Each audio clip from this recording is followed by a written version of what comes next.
안녕하세요. 춘천 한마음교회 김동현입니다. 저는 지난 30년 동안 교회를 세게 다니면서도 알 수 없는 분노에 사로잡혀 살았는데요.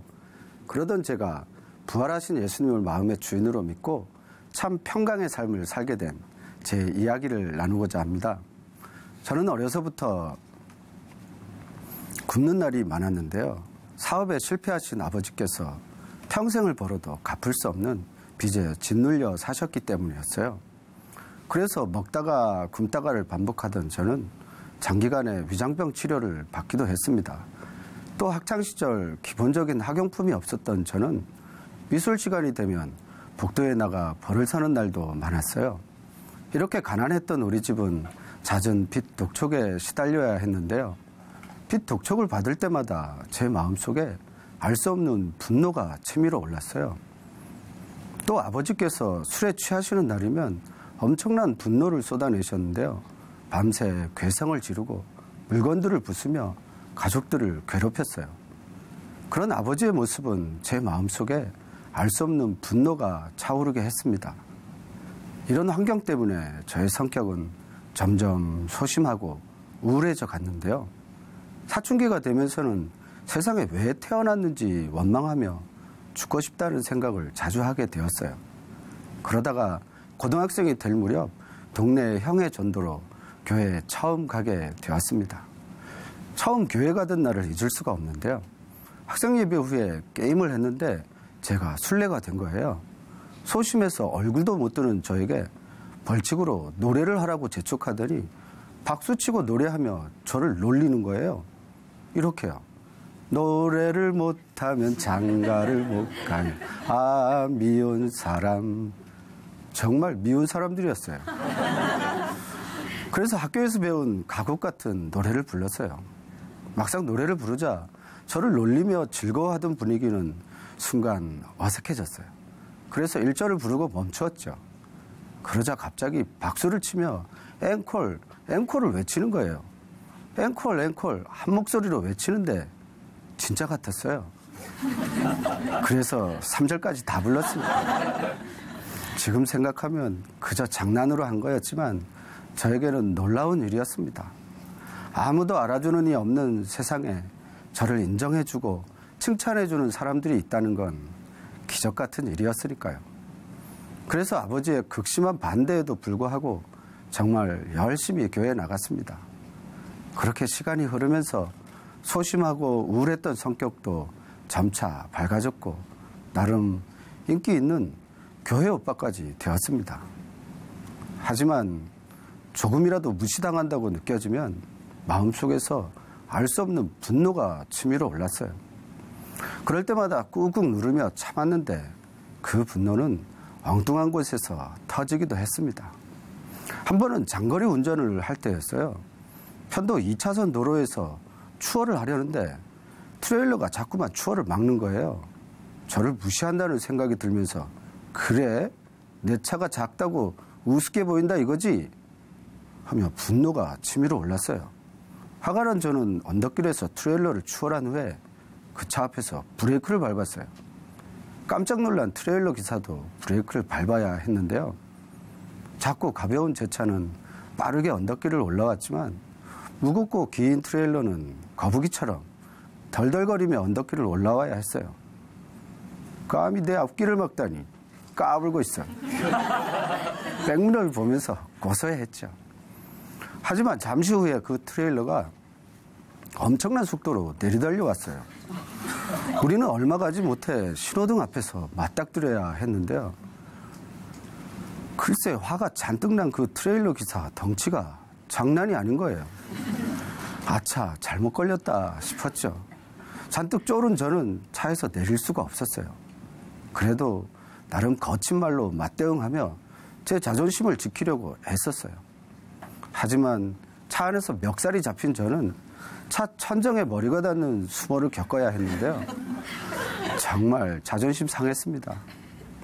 2대의 차량이 나란히 국도를 막고 있었기 때문에 뒤따라온 많은 차량들이 빵빵거리며 욕을 해댔는데요. 야 이놈들아 차 빼고 싸워! 욕설에 고함에 난리도 아니었습니다. 또 한 번은 우리 반 아이들이 떠든다는 이유로 제가 교장실에 불려가서 심하게 야단을 들었는데요. 교장실이 같은 층에 있는 데다 우리 반 아이들의 장난이 좀 심했거든요. 그래도 그렇지 아이들이란 원래 좀 시끄러운 족속이 아닌가? 그저 조용히 앉아 있기만 하다면 그게 어디 아이들인가? 교장이지 하며 평소에도 빈정거렸거든요. 그러다 보니 이렇게 교장실에 불러서까지 야단을 치는 것은 아이들을 핑계로 내게 화풀이를 하려는 것이 틀림없어 하는 생각이 들었어요. 그래? 내가 만만하게 보인다 이거지? 하며 분노가 치밀어 올랐어요. 그래서 우리 반 아이들 모두를 복도에 한 줄로 세웠어요. 양팔 간격으로 똑바로 서라. 어?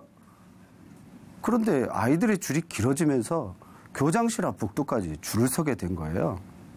화가 난 저는 고래고래 소리를 질렀어요. 너희들이 떠들어서 선생님이 야단을 들었어야 되겠냐? 어? 선생님이 너희들 대신 욕먹는 사람이냐고. 교장실 문 앞에서는 더 크고 험하게 소리쳤어요. 그렇게 반항을 하였던 거죠. 또 제 아내는 늘 생활에 대한 염려에 사로잡혀 살았는데요. 그런 아내에게 저녁 식사 약속이 있다고 말하려면 식사 시간, 장소, 대상, 목적, 심지어 메뉴까지 분명히 밝혀야 했습니다. 그뿐만이 아니라 꼭 가야 하냐는 등, 너무 자주 나간다는 등, 양심이 없다는 등, 못 가게 말리는 것도 아니면서 속을 뒤집어 놓는 말을 할 때는 정말 참을 수 없었어요.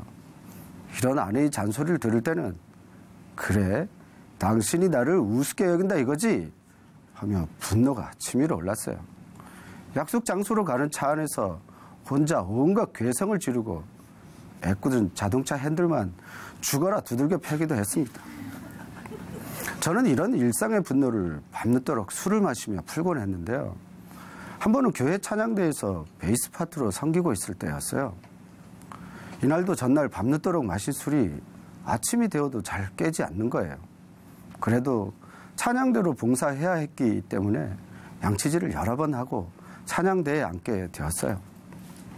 그런데 찬양을 하던 중에 갑자기 꺽 하며 깊은 속트림이 올라오는 거예요. 그 순간 목구멍 저 너머에서 밤늦도록 마신 술 냄새가 그대로 올라왔어요. 낮고 깊은 저음을 내야 하는 베이스 파트의 특성상 깊고 진한 술 냄새가 찬양과 함께 흘러 퍼졌어요. 앞에 앉은 대원들이 자꾸만 뒤돌아보는데 정말 창피하고 부끄러웠어요. 그래서 저도 아닌 것처럼 같이 두리번거렸습니다. 이렇게 교회를 열심히 다니면서도 알 수 없는 분노에 사로잡혀 삶이 뒤틀리는 제 자신이 정말 답답했습니다. 그러다가 큰아이가 춘천에 있는 고등학교로 진학하게 되었고 우리 가족은 춘천으로 이사를 하였어요. 그리고 우연히 만난 한마음교회 한 형제와 말씀 교제를 하게 되었는데 그 형제는 처음 들어보는 질문을 하는 거예요. 형제님은 예수님이 하나님이신 걸 어떻게 믿으세요? 하는 거예요.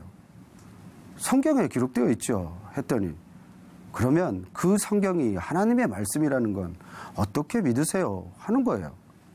순간 30년 동안의 내 믿음을 무시하는 것 같아 기분이 나빴어요. 하지만 그동안 수없이 성경 공부를 하고 많은 영성훈련을 받았어도 내 마음대로 분노하며 살아온 제 삶이 생각났어요. 나는 정말 예수님을 하나님으로 믿고 있나? 목사님의 말씀과 지체들의 계속되는 간증을 들으면서 지난 30년 동안의 제 신앙을 돌아보게 되었는데요. 그동안 교회에서 많은 일을 했어도 사실 사람들에게 인정받으려는 것이었지 예수님을 하나님으로 믿기 때문이 아니었어요. 내 믿음의 출발부터 무언가 잘못되었구나 하는 것을 알게 되었어요.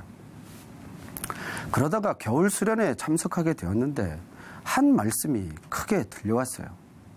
요나의 표적 밖에는 없다. 부활 밖에는 없다.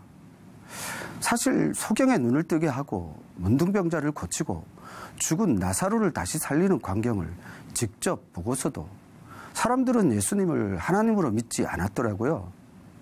십자가에서 죽으신 것으로 예수님을 하나님으로 믿을 수 있는 건 아니었어요. 왜냐하면 강도들도 십자가에 못 박혀 죽었으니까요. 사람이신 예수님을 하나님으로 믿기 위해서는 무언가 확실한 증거가 필요했어요. 그런데 부활의 증거로 예수님을 하나님으로 믿을 수 있다는 거예요. 이때부터 이미 다 알고 있다고 생각했던 부활을 다시 고민하기 시작했어요. 간절한 마음으로 기도하면서 부활의 역사적 증거들을 찾아보았어요. 백과사전과 유대 역사 기록, 복음을 전하다 순교한 제자들의 행적 등등을 찾아보았어요. 그렇게 부활을 고민하던 어느 날 요한복음을 읽어가다가 요한복음 17장 예수님의 기도 중에 내가 비옵는 것은 이 사람들만 위함이 아니오 또 저희 말을 인하여 나를 믿는 사람들도 위함이니 라는 말씀이 눈에 들어왔어요. 저희 말, 즉 증인들의 말로 예수님을 믿는다는 거였어요. 그러니까 부활은 이에 대해서 믿는 것이 아니라 부활을 본 목격자들의 증언으로 믿는다는 거였어요.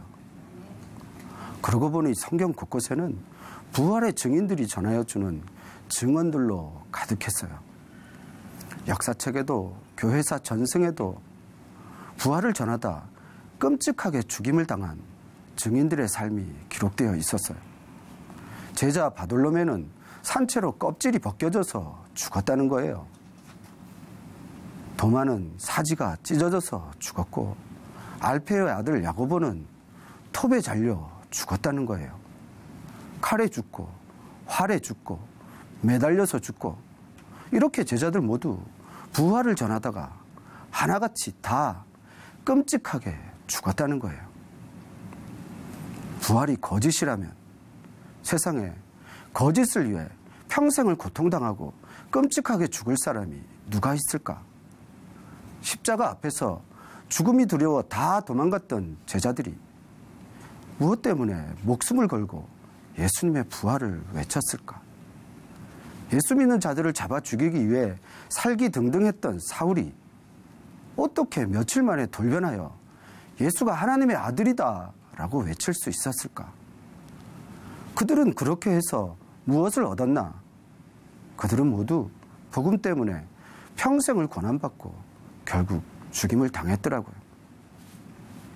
그들이 그렇게 살았던 이유는 예수님의 부활을 진짜 목격했기 때문이라는 것 외에는 설명할 방법이 없는 거예요.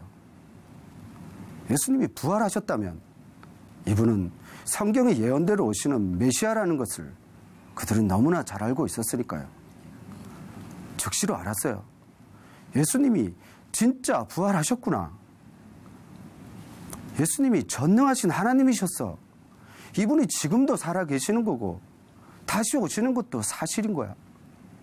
천국도 지옥도 진짜 있는 거고 예수님이 하신 모든 말씀은 살아계신 하나님의 말씀이었어. 사도행전 17장에서 이에 저를 죽은 자 가운데서 다시 살리신 것으로 모든 사람에게 믿을 만한 증거를 주셨다는 말씀은 진짜였어요.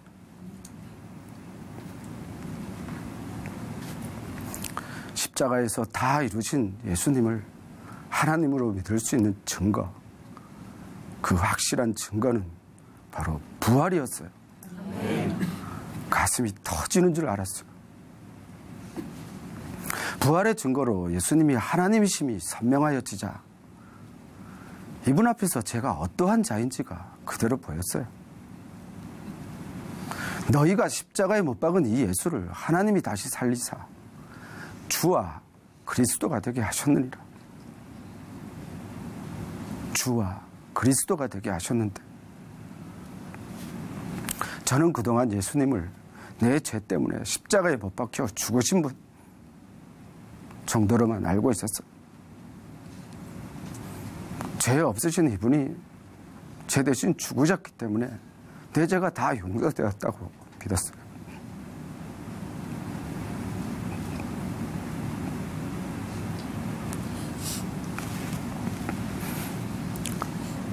그래서 구원받은 저는 내 의지를 들여 교회 일을 열심히 하는 것이 저의 믿음이라 여기며 살았던 거였어요.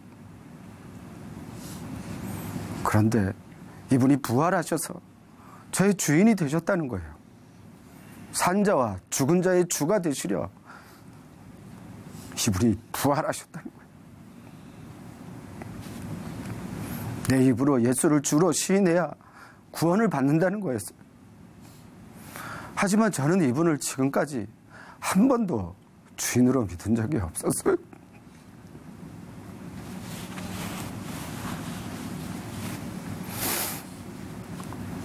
성령께서는 죄에 대하여라 함은 저희가 나를 믿지 아니하며 라는 말씀으로 예수님을 믿지 않은, 예수님을 주인으로 믿지 않은 이 죄를 책망하셨어요. 즉시로 회개할 수밖에 없었습니다. 제가 예수님을 믿지 않았습니다.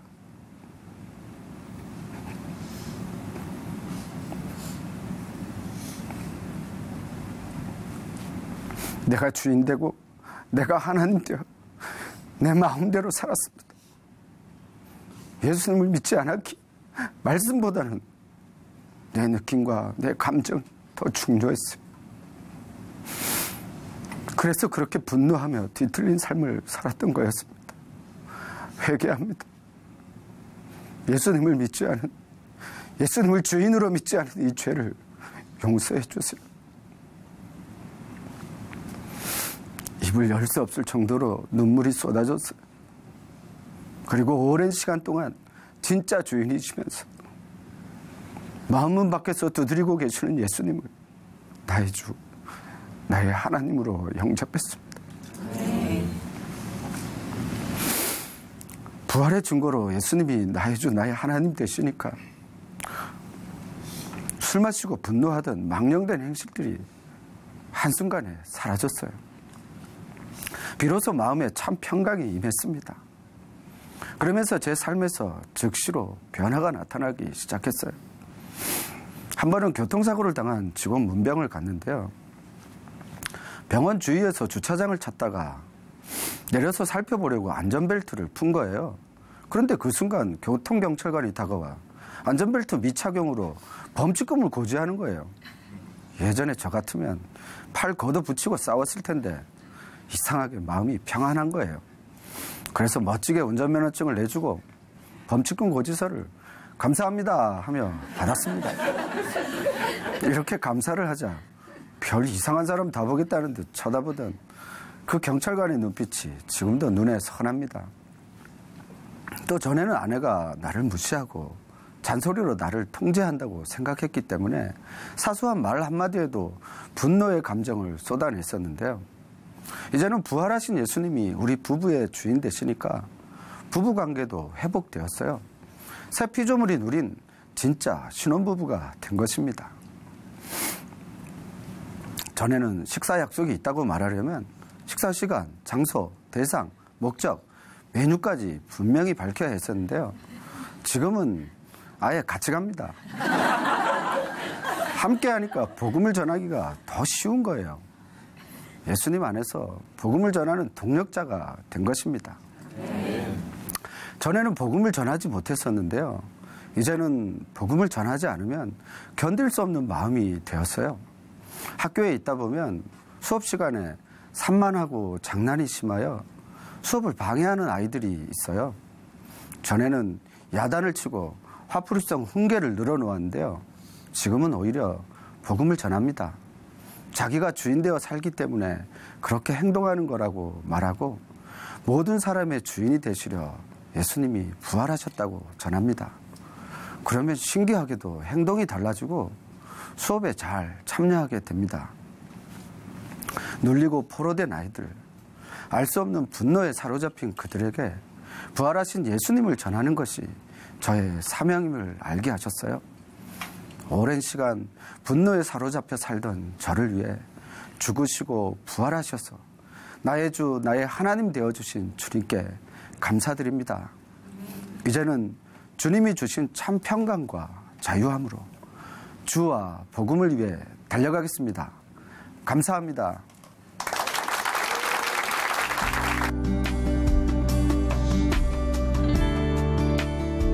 안녕하세요. 춘천 한마음교회 김송희입니다. 저는 동성애가 유전자 문제인 줄 알았어요. 그래서 절대로 해결 못하고 평생을 동성애자로 살아야 한다고 생각했었는데요. 부활하신 예수님을 만나 동성애 문제를 완전히 해결받고 자유로운 삶을 살게 된 은혜를 나누려고 합니다.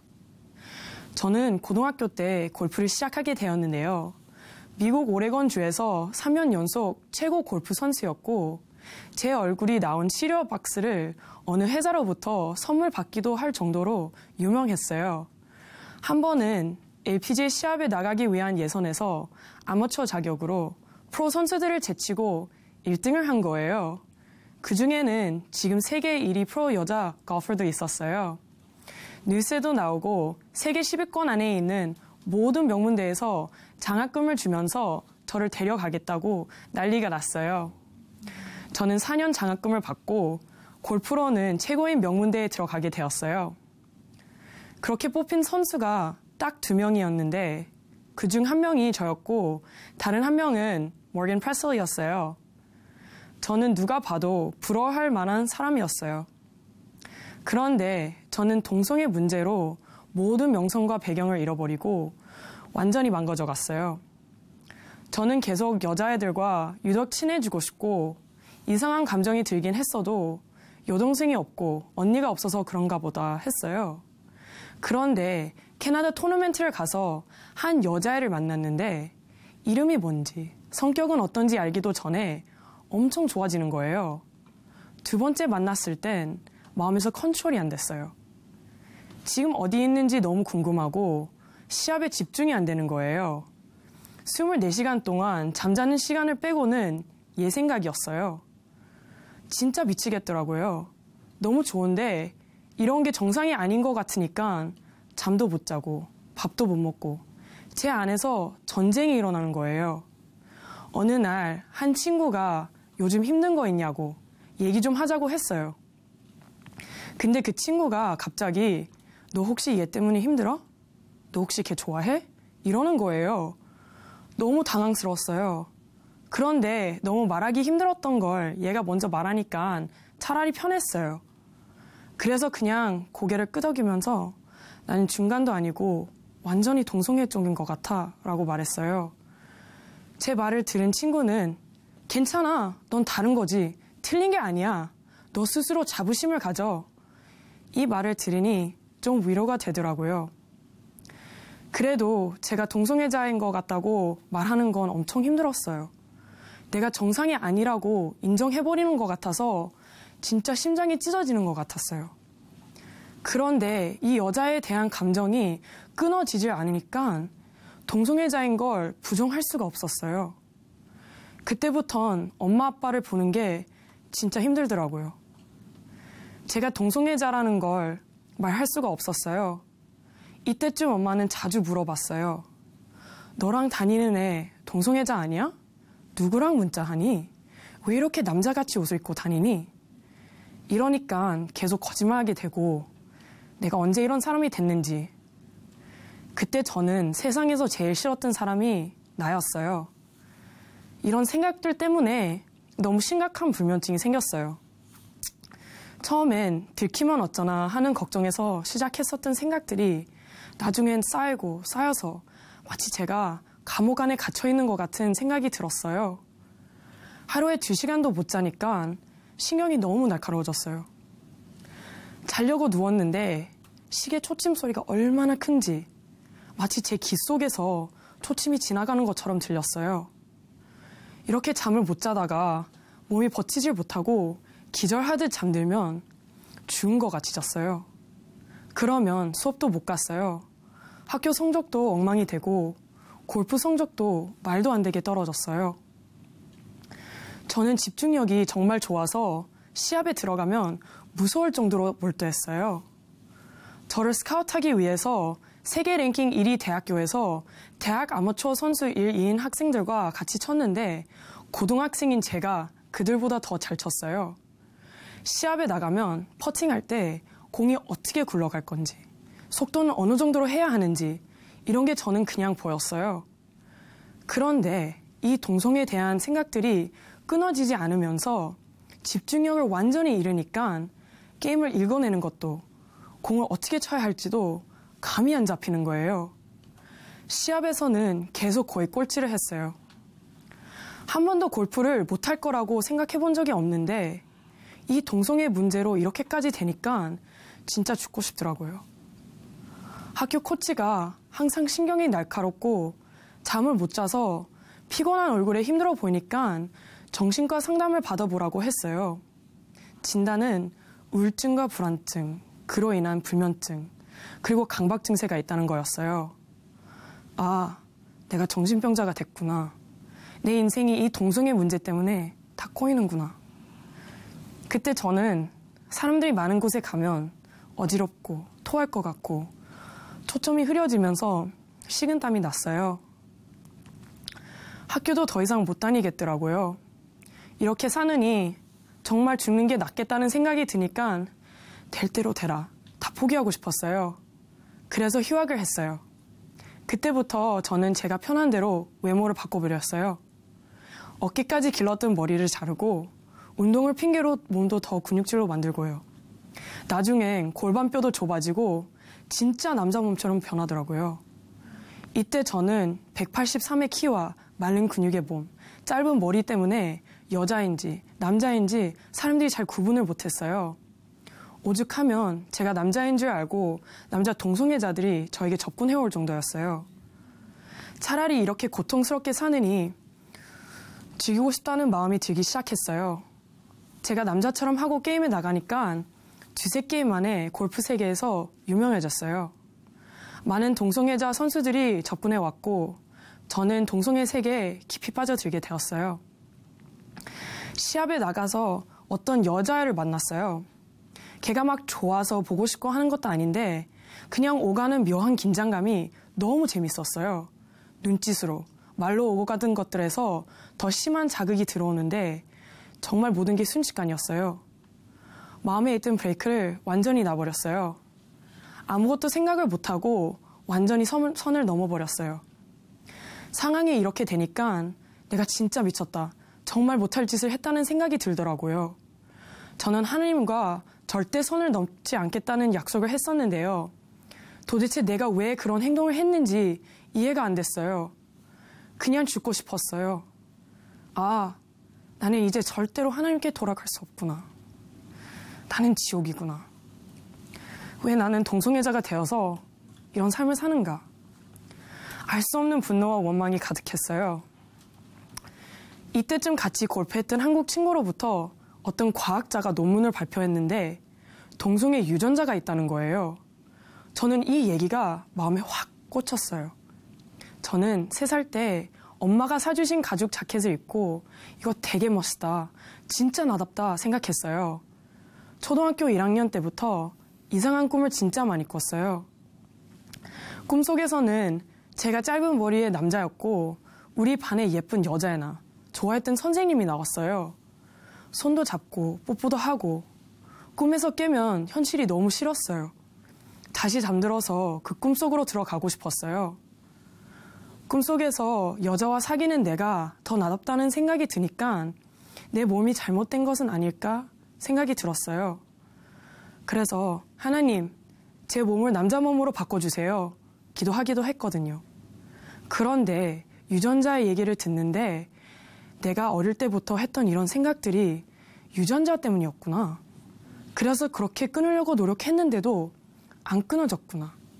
난 진짜 이 동성애에서 벗어날 수 없구나. 난 이제 어떻게 살아가야 하나 생각이 들었어요. 너무 죽을 것 같으니까 엄마에게 이 문제를 말하게 됐어요. 나는 완벽하게 동성애자라고 말할 용기가 안 나서 양성애자 같다고 거짓말을 했어요. 엄마는 너무 충격을 받으셨어요. 엄마는 제가 골프 성적도 바닥을 치고 정신적으로, 육체적으로 최악의 상태가 되니까 한국에 있는 한마음교회에 가보라고 말씀하셨어요. 저는 제 인생이 완전히 망가졌다는 생각이 드니까 엄마 말을 듣고 교회에 오게 됐어요. 예배를 드리는데 간절한 마음은 있지만 말씀이 잘 와닿지는 않았어요. 부활은 그동안 많이 들어서 알겠는데 이것뿐 아니라 예수님을 믿지 않는 죄를 해결하는 거예요. 근데 저는 예수님 믿지 않는 죄가 전혀 와닿지 않고 동성애를 하고 있는 이 죄가 더 크게 느껴졌기 때문에 너무 답답했어요. 난 동성애 문제를 해결받고 싶은데 자꾸 부활만 얘기하고 예수님을 믿지 않는 죄를 해결하라고 하니까요. 난 이미 유전자부터 잘못됐는데, 난 동성애자로 태어났는데 하나님께서 저를 잘못 만들었다는 생각이 드는 거예요. 도대체 나를 왜 이렇게 만드셨냐고, 왜 이렇게 내 삶은 고통스럽고 추악하냐고 하나님께 참 많이도 물었어요. 이때 저는 예배를 드릴 때 토할 것 같고 어지럽고 예배를 드리고 나면 완전히 뻗어서 일어나질 못한 적도 있어요. 말씀을 읽으려고 하면 입도 안 떨어지고 식은땀이 뚝뚝 떨어지기도 했어요. 저는 그렇게 힘든 시간 중에도 매일 살려달라고 기도했어요.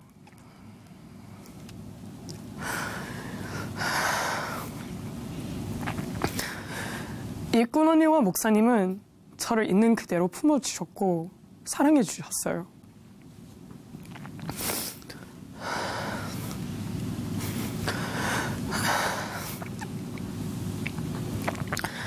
그러던 어느 날 목사님께서 예수님이 부활하신 것이 역사적 사실이라고 말씀하시는데 그 말씀이 너무 선명하게 들렸어요. 그러면서 부활하신 예수님이 하나님이시고 내 주인이시라는 사실이 너무 선명해졌어요. 기도하는데 하나님이 우리 형상을 따라 우리의 모양대로 우리가 사람을 만들고,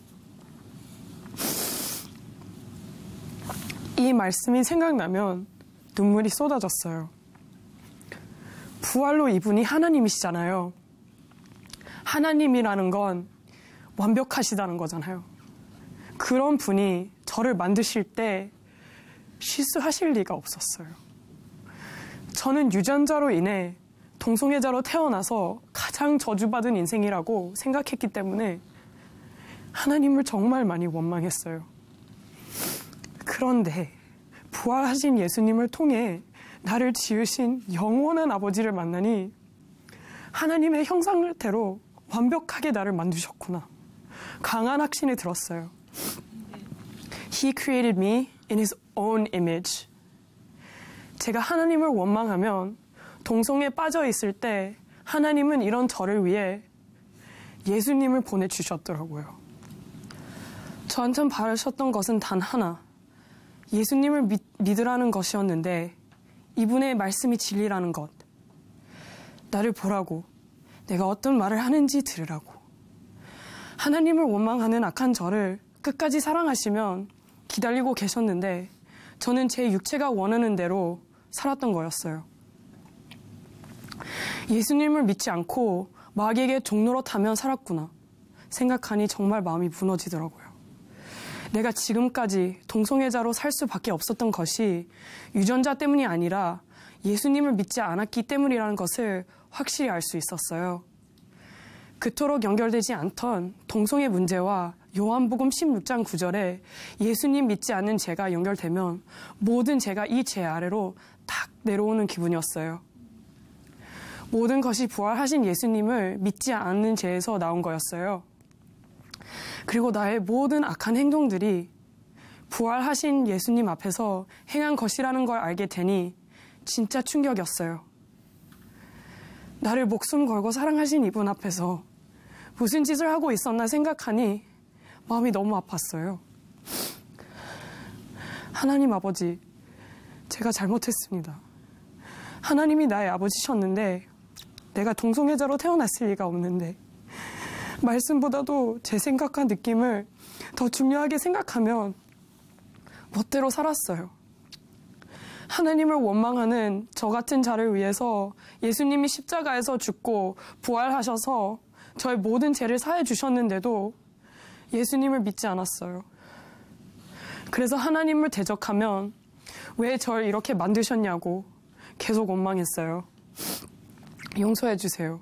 잘못했습니다. 하나님의 사랑을 원수로 갚은 자가 바로 저였어요. 예수님을 주인으로 믿지 않는 죄를 회개합니다. 이제는 예수님만이 저의 주인이시고 저의 하나님이세요. 이런 악한 저를 기다려 주셔서 감사합니다. 예수님을 주인으로 믿고 나니 제가 이 동성애 문제에서 100% 벗어나게 됐다는 걸 알게 되니까 진짜 너무 기뻤어요. 나도 평범해질 수 있구나. 나도 남자와 결혼할 수 있구나. 나도 가족을 가질 수 있구나. 너무 기뻤어요.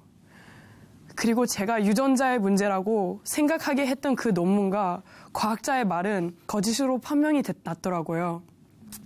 그 논문을 발표한 과학자가 스스로 그런 유전자는 없고 잘못된 것이라고 말했다는 걸 알게 됐어요. 동성애 유전자는 절대 없는 것이었어요. 저는 식당에서 파트타임으로 일했어요. 늘 오던 백인 남자 손님이 어느 날 저에게 오더니 너에게 관심 있는데 따로 만날 수 있냐? 묻는 거예요.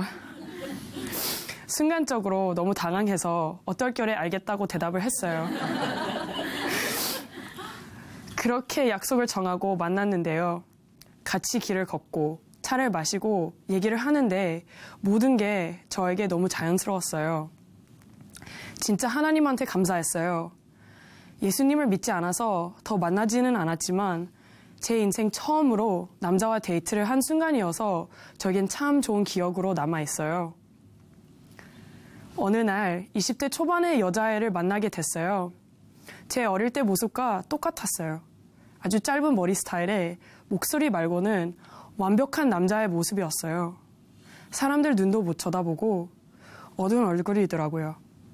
나도 너와 같은 문제가 있었다고 말해도 그때 제가 치마를 입고 긴 머리여서 안 믿더라고요. 그래서 핸드폰에 있는 제 옛날 사진을 보여줬더니 엄청 놀라더라고요. 제 얘기를 하면 복음을 전했어요. 나도 너와 똑같았다고. 그런데 이것은 유전자의 문제 같지만 절대 아니라고 말해줬어요. 하나님이 우리에게 자유주의를 주셨기 때문에 너는 충분히 하나님이 원하시는 대로 올바른 선택을 할 수 있다고 말해줬어요. 저는 어릴 때부터 동성을 좋아하는 감정 때문에 제가 동성애 유전자를 갖고 태어난 줄 알았어요. 그런데 부활하신 예수님을 만나 동성애 문제에서 완전히 벗어나게 되었어요. 이제 저는 저 같은 사람이 있으면 지구 끝까지라도 따라가 부활의 복음을 전하면 살고 싶습니다. I want to be on his side and stand by him no matter what. 저는 끝까지 하나님의 편에 서겠습니다. 저를 구원해 주신 예수님 사랑합니다. 감사합니다.